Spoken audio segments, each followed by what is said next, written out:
much, guys. Welcome to a video here on the March Madness of U150. Today we're going to be featuring a round one matchup between Arcanine versus Rhyperior. This bracket is the bracket with Magnezone in it. I think we had Arcanine as a 2 seed and Rhyperior as a 7 seed. Rhyperior is built with very, very few basics, and the goal of it is to get that turn 1 C off, and then every turn after that, swing for a whole bunch of damage. That's why you're going to see Greedy mulliganing a whole lot on the top, and me on the bottom, just going to set up my stuff. I will apologize for this video, especially because it's the one video where we had the overhead light on instead of the side light, so it is a lot harder to see some stuff that's in the active. When all the other videos that we have, I don't want to say better lighting, because this is let's be real, this is a low budget production. We're not geniuses when it comes to video production, but U150 is a fun format, and this is the only way we can give it to you. So, me and my buddy Chris built this little tripod thing. That's what those annoying PVC pipes on the side is, to kind of show you there. So anyways, after a whole bunch of mulligans setting up, we're going to get things going. I'm going to get a turn 1 Blaine's Arcanine out, and I'm going to attach an energy and use the attack Stoke, which is search your deck for an energy and put it in your hand. Greedy's going to kind of try to go off here. He's got a lot of those item-based bench sitters, so that he can stall when his Mew gets killed.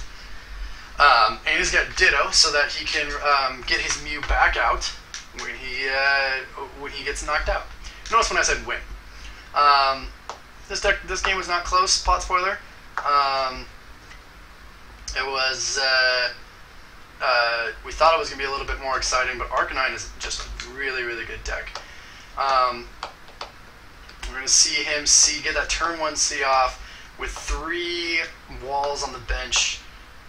It's just terrifying. I'm going to attach, and I think that's an Ultra Ball. Good thing I am commentating my side, and I don't remember this game very much. I was sick the weekend that we recorded this, like really, really sick. So hopefully I can remember these games, but I do know that I grabbed that was an Ultra Ball.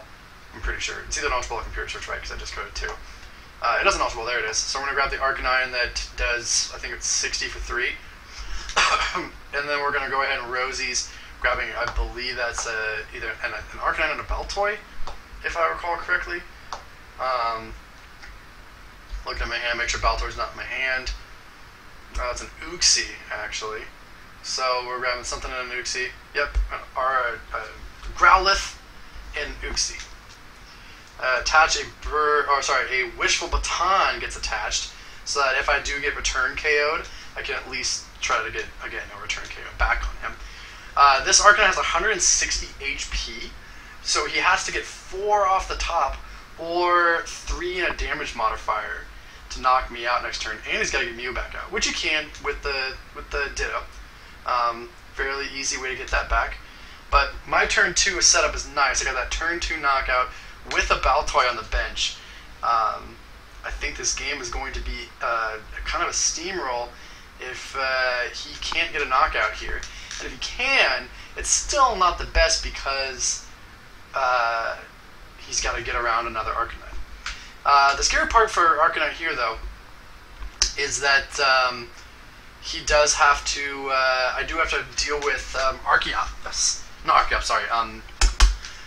What's the fossil? The Aerodactyl.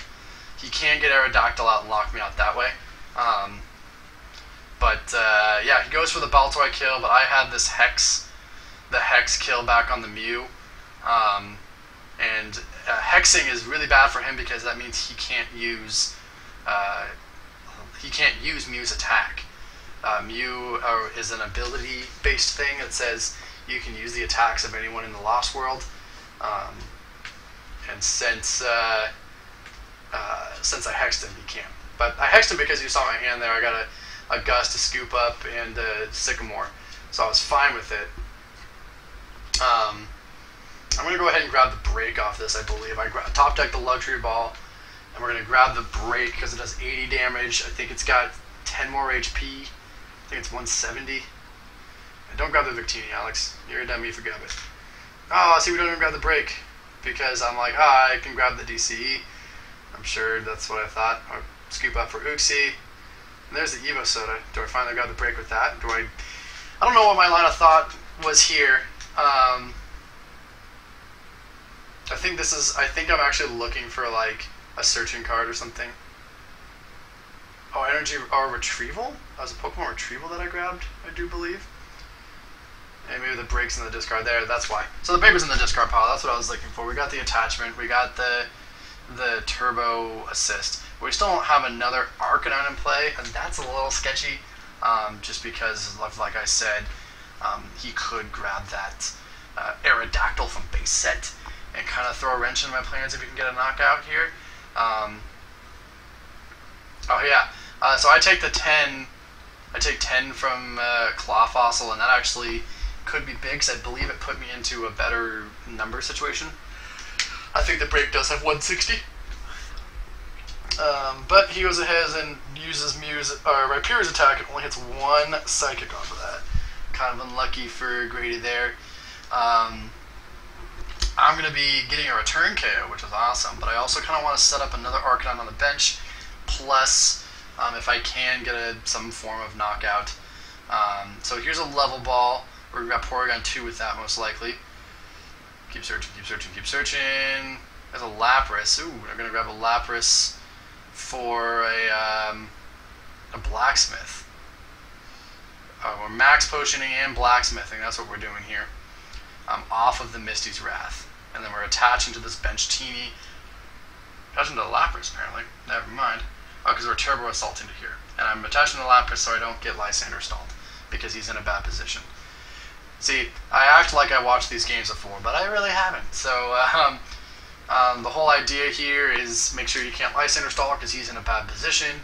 I have some backup attackers. I think the only thing that would do better for me here is a backup Arcanine. But now this attachment to the Lapras seems really smart, because that's what he chose to get rid of. Well, that's where he chose to Lysander up. And we're going to accelerate to that again. He's going to draw. He's got a whole lot of nothing here. He does have that Arcanine in his hand, but if he gets it, I can. If he gets it out, I'm going to be able to just like take it for a prize. So if he gets a knockout here, oh, still just one. If he had gotten a knockout there, it would have been really bad for me. I would have had to bench another Pokemon. Miss the Max Elixir. That's because energies are all in my field. If you look at Grady's hand, it's nothing but energy. We're going to go ahead and Goop. Sycamore. This game is all she wrote. It was a really quick game. Grady's going to commentate the longer games with me. That's why I'm doing this by myself. So, look at Acrobike. I just want to make sure that I don't throw this game towards the end. We're going to get that Evo Soda to get around the Aerodactyl. All set up. This is one of the few games that you'll see where Claydol never hit the field and Porygon 2 never hit the field. It's kind of crazy to think that never happened this game. I think it happens actually this turn, or rather last turn. Yeah, see, here's the Evo Soda. Literally the last turn of the game for almost no effect. Got a Karina, grab a Claydol and an Oak. Go ahead and escape rope just so I can kill that Aerodactyl so I never have to worry about it again. And go ahead and Burning Road up the energy. We're gonna wait on it, I think. I think that's what it is. Because you don't have to use it right away, but I am going to take the retreat and move over instead. And top deck's Acrobike, nothing but energy, and that's game. So, hope you guys enjoyed the video. More will be posted later.